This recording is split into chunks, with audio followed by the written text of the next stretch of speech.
Salut à tous, aujourd'hui je vais t'expliquer comment choisir ton agence Google Ads pour être sûr de ne pas te faire avoir et surtout pour avoir les meilleurs résultats. Alors cette vidéo va être divisée en 5 points, reste bien jusqu'à la fin parce que le 5e va probablement te surprendre. Mais qui suis-je pour dire tout ça? Eh bien je me présente rapidement, je m'appelle Charles Coatalem, ça fait 10 ans que je suis spécialiste Google Ads et en web marketing et j'ai fondé Satellite.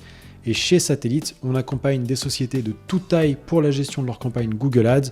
Je te montre les logos des sociétés qu'on accompagne en ce moment. Et maintenant, place à la vidéo. Alors, la première chose à faire pour être sûr de trouver la bonne agence Google Ads, c'est de leur demander s'ils ont déjà travaillé dans ton industrie. Si par exemple tu vends des vêtements, eh bien demande-leur quels sont les clients qu'ils ont accompagnés dans le prêt-à-porter, quels résultats ils ont réussi à avoir et quelles stratégies ils ont mis en place. Également, ce que tu peux faire, c'est demander les coordonnées de ces entreprises pour parler directement avec les directeurs marketing ou les CEO pour savoir ce qu'ils ont pensé de l'accompagnement de cette agence.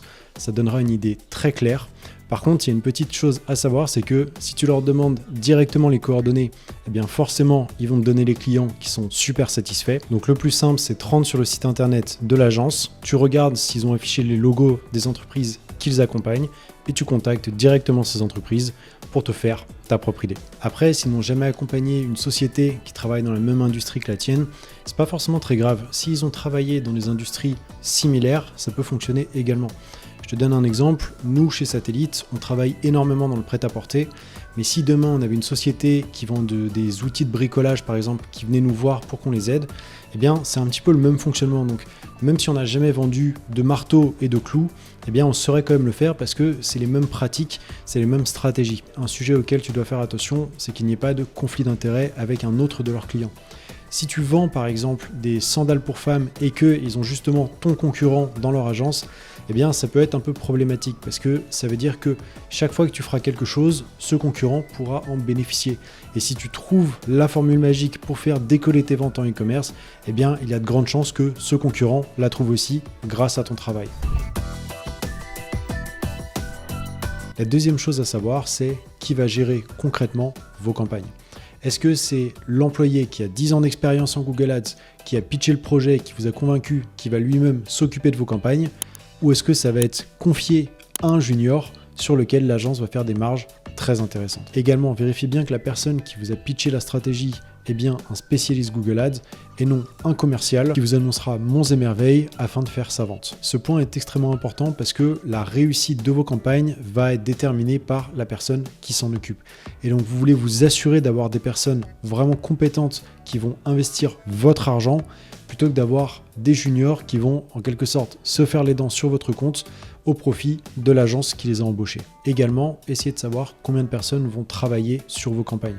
Si vous dépensez une petite somme comme 5 000 € par mois, vous n'avez pas besoin d'avoir 3 interlocuteurs différents, chacun spécialisé dans quelque chose, ça n'a aucun sens. Vous allez surpayer votre accompagnement et vous serez perdant. A l'inverse, si vous investissez des sommes importantes comme 20 000, 30 000, 50 000 €, eh bien assurez-vous d'avoir au moins un nombre suffisant d'employés afin d'être certain que les campagnes soient bien managées.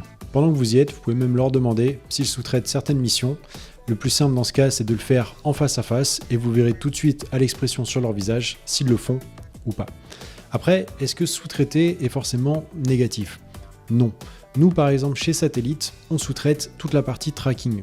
Pourquoi? Eh bien parce qu'on n'a pas besoin d'avoir quelqu'un à temps plein chez nous pour ça, donc on préfère le confier à des consultants avec qui on a l'habitude de travailler et qui sont spécialisés dans ce domaine. Cependant, s'ils sous-traitent la gestion des campagnes, eh bien dans ce cas c'est plutôt négatif et autant passer directement avec la personne qui va les gérer. Si vous avez un doute, une petite astuce, c'est d'aller sur le site de l'entreprise et de regarder de quoi est composée leur équipe. Si c'est une agence qui vous vend de l'accompagnement Google Ads et que dans leur équipe vous voyez qu'il n'y a personne ou très peu de gens qui font vraiment ça, eh bien, il y a des chances que ce soit sous-traité. Un point auquel on ne pense pas forcément quand on choisit son agence, c'est est-ce que les consultants qui vont gérer mes campagnes Google Ads seront facilement joignables? Comment se passe la communication avec eux? Est-ce que vous avez un point chaque semaine, chaque 2 semaines, chaque mois? Est-ce que lorsque vous voulez les contacter, vous devez passer par le standard? Vous devez envoyer un email en attendant qu'ils vous répondent, ce qui peut prendre parfois plusieurs jours? Comment ça se passe également? Et je vous dis ça parce que c'est quand même hyper important, parce que ce sont ces consultants qui vont dépenser votre argent. Donc vous voulez trouver une équipe qui va être facilement joignable et surtout qui vous répondre rapidement pour que s'il y a un problème ou si vous voulez leur parler d'une idée ou d'une nouvelle stratégie, que vous puissiez le faire assez rapidement, parce que si ça traîne, eh bien c'est votre argent qui est dépensé entre temps. Une autre raison pour laquelle il est essentiel que l'agence qui vous accompagne soit très réactive, c'est que avec Google Ads, on ne peut pas avoir de bons résultats si on n'est pas au cœur de l'action. Et pour ça, il faut que les consultants qui vous accompagnent aient un pied dans votre entreprise et en fait connaissent toutes les contraintes et toutes les opportunités de votre milieu. Ainsi, ils seront capables de mettre en place les stratégies les plus adaptées et vous aurez de bien meilleurs résultats. Nous, ce qu'on a fait chez Satellite par exemple, c'est chaque consultant a un numéro de portable professionnel sur lequel vous pouvez le joindre par WhatsApp, lui téléphoner, et également on met en place un Slack ou un Teams avec le client selon ce qui l'arrange le plus. J'ajoute un dernier point à ce niveau qui est la qualité du reporting qu'ils vont vous donner.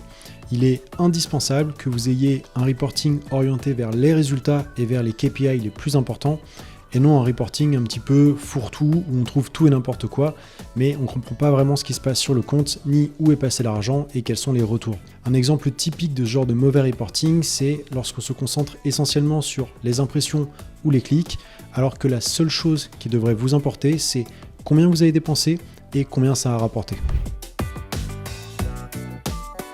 Le quatrième point à prendre en compte, c'est la facturation et les conditions de résiliation. Il est indispensable que la facturation soit claire, car ça va vous permettre non seulement de savoir exactement combien va vous coûter ce consulting, mais également car ça vous évitera de sortir de vos frais avec des factures imprévues. Pour la facturation, on retrouve différents types de fonctionnement sur le marché. Vous allez avoir des agences qui vous facturent une somme fixe, peu importe ce qu'ils doivent faire. Vous en avez qui vous facturent une somme par tranche, et vous en avez qui facturent un pourcentage du montant qu'ils ont investi. Quelle est la meilleure solution ? Eh bien c'est simple, c'est celle avec laquelle vous êtes la plus à l'aise. Concernant les conditions de résiliation, vous allez trouver deux types d'agences. On a d'un côté les agences qui vous obligent à vous engager sur une période longue, donc ça peut être de 6 à 12 mois, voire parfois plus, et vous avez les agences qui vous engagent sur des périodes beaucoup plus courtes et de manière beaucoup plus flexible, comme par exemple nous chez Satellite, on a un engagement seulement de 30 jours, donc chaque mois le client est libre de partir s'il n'est pas content. On se repose la même question, quelle est la meilleure approche ? Eh bien ça va dépendre de vous, mais on a quand même une préférence pour les solutions les plus flexibles. Si vous engagez sur 12 mois, vous courez le risque que l'agence arrête de travailler à fond au bout de quelques mois et remette seulement un petit coup d'accélérateur vers la fin du mandat pour pouvoir le renouveler.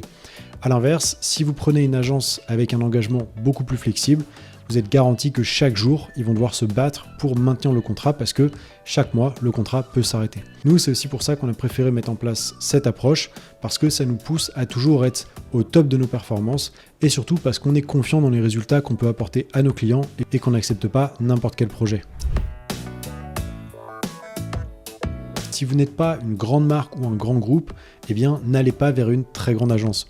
Le problème avec les très grandes agences, c'est que, évidemment, elles vont privilégier les plus gros clients.